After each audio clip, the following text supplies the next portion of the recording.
Hello guys, so welcome to my YouTube channel. So this is the part 2 of the Sankofa Health Expo. So we're still watching the speakers giving out their speech. So let's watch out. Thank you. The body has a self-healing mechanism. So help your body to heal itself. I won't talk anymore. Let's have some music from the sound system and then we can go around and eat. And then later on there'll be more performance from the African Vintage Band. Remember, the washrooms are right at the back there. There's pranic healing going on. Learn about how you can use the energy in the universe to heal yourself. I was just sitting by him and asking myself, my God, is this how people sit by me? When people sit by me, is this how they act? Like I'm starstruck. Yeah. Dr. Morris invited me here. He's been my doctor for some time now. He's taking me off a lot of things. Don't eat salt, no sugar, no alcohol, no meat, no bread, no white rice. I only eat brown rice, too many things. So I told my mother, this is so funny. I told my mother that the doctor is taking me off a lot of things.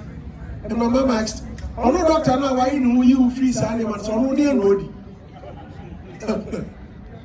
I don't know what he eats. So I called him and I asked him, doctor, my mom is asking what he eats. He says, please tell your mother I'm not sick. I'm fine. So for me, yes, I'm here to learn and I've learned a whole lot. And yeah, Mama, thank you. I want to come to your kitchen, come and eat something. I've already mentioned that I don't eat certain things. And so now you know the things you need to cook for me. I like fufu with fish and no chicken. Thank you. Oh, the private menu tasting. Okay. Oh, Black Rasta's already been there.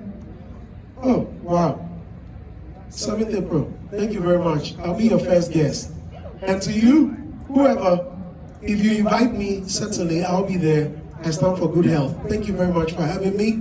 God bless you. Thank you very much. Congratulations to you. And I'm going to give you the mic and you do your thing. Thank you very much. All right. We stand here.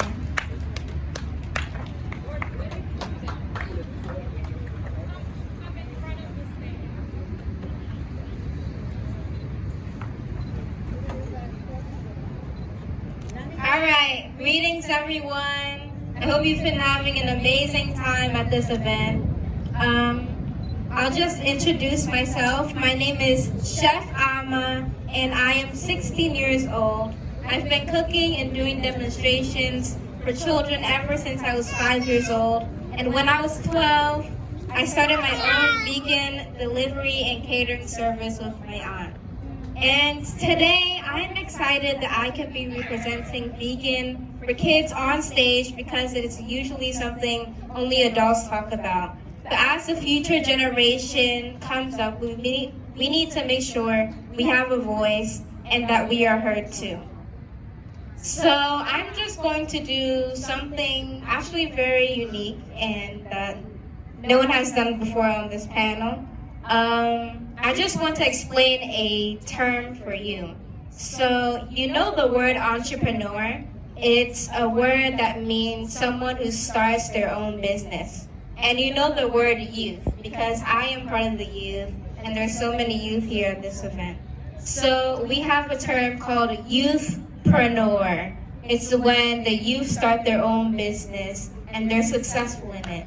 So I want to do a call and response. So when I say youthpreneur, I want you to say power. Youthpreneur. Power. Youthpreneur.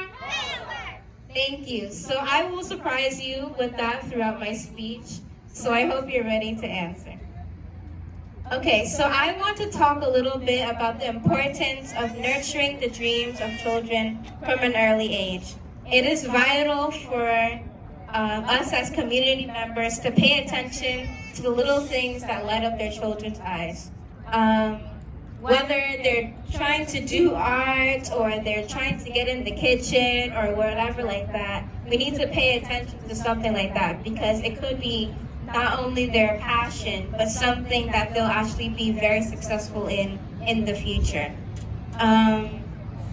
It can make all the difference in the world with the small encouragements, with the, hey, let's actually take action and go to this event. Let's make this. The money has to be there for your enjoyment. Many a time we eat so many things that we don't know that is reflecting our growth. Many a times we do so many things that we don't know, because these are things that I think our parents should have taught us when we were growing up, because out of their experiences, they will tell you what is good and what is bad. But now, we don't have that happening, because the parents are out there looking for money every morning. The father, the mother, everybody's chasing money, so they don't have time for their children to tell them about the do's and don'ts of life. So, we are in the age of information. You see that when you go on the net, there are so many things that will come out for you to be able to learn what is out there. So if your parents are not doing it for you, take it upon yourself to enter into the net so that you can have information and see what is good for you and what is not good for you.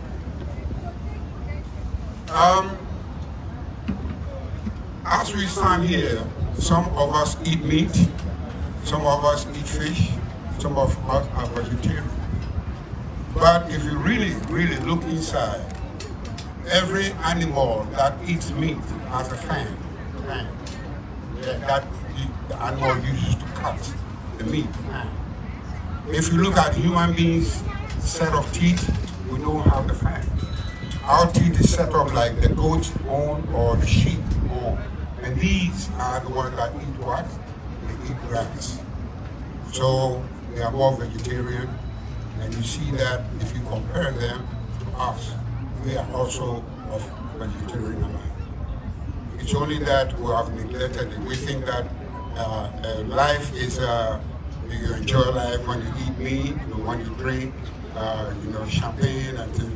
We think that that's life.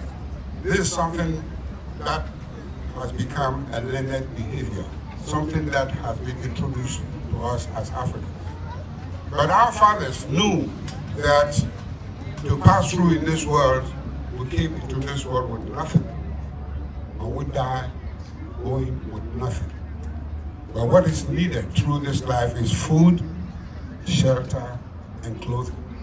These are the things that our fathers knew. These are the things that we're going for and after. Now, an introduction has been made among us that is neglected. Now we're eating foods that we don't have to eat. Because any food that doesn't grow in your environment, you don't have to eat it. Any food that doesn't grow at where that you were born, you don't have to eat it. Because there's a reason why you have to eat food that grows in your environment. We have seasonal foods and things like that. We have sometimes going to be a mango season. When that thing happens, we have to eat the mangoes because there is a reason for that. If the mangoes dry out, there's another food that's going to come out. Any food that comes out of season, seasonal food, you have to eat it. Because the Almighty knows the reason why that those changes are made. Because it's for your own good and it's for your own growth. We have to look into ourselves and look at how we're living and see that whatever that we're doing, if it's good for us as a people. Now, the young boys and the young girls, now they're eating food, they go to McDonald's and ShopRite, the Papayas and all that, they think that, yeah, it's happening. No. They're killing themselves gradually. Because when I was growing up, that word cancer wasn't there. I remember back in the 50s, 60s, I didn't know that word called cancer. I didn't know it. Because we were eating the right food. So it wasn't producing cancer. But now, you see the younger generation, someone who's in 30s and 40s, It's got all these kind of cancerous bodies because we're not looking after ourselves the way we have to look.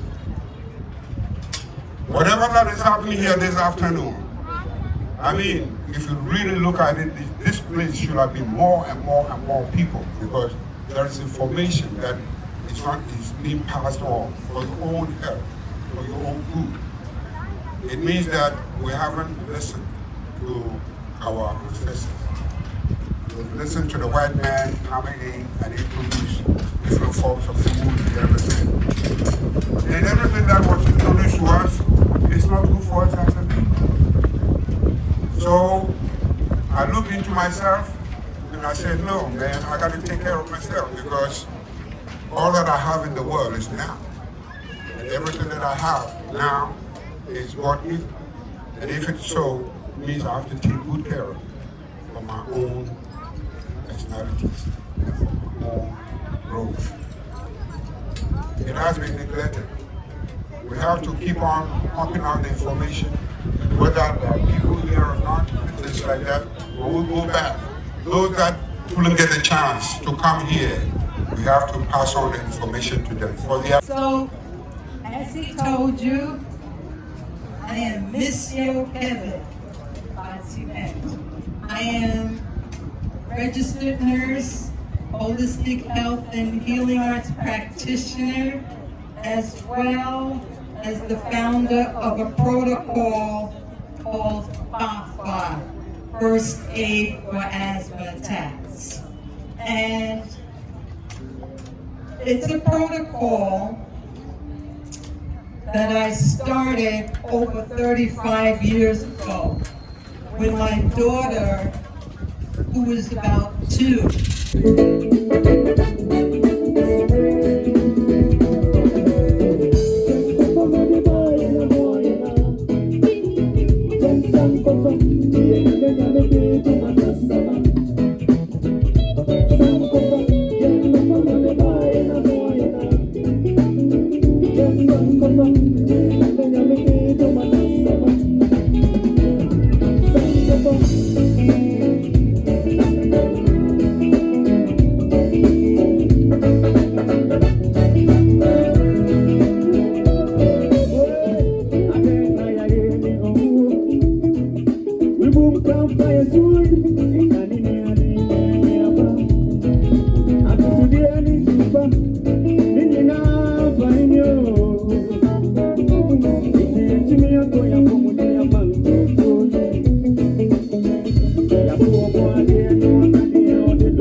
Hello guys, thanks for watching this video. Please, if this is your first time watching this video, please tap the subscribe button. Please use some little seconds that you have to tap the subscribe button so that let's grow together. See you on our next video. Thank you. Bye bye for now.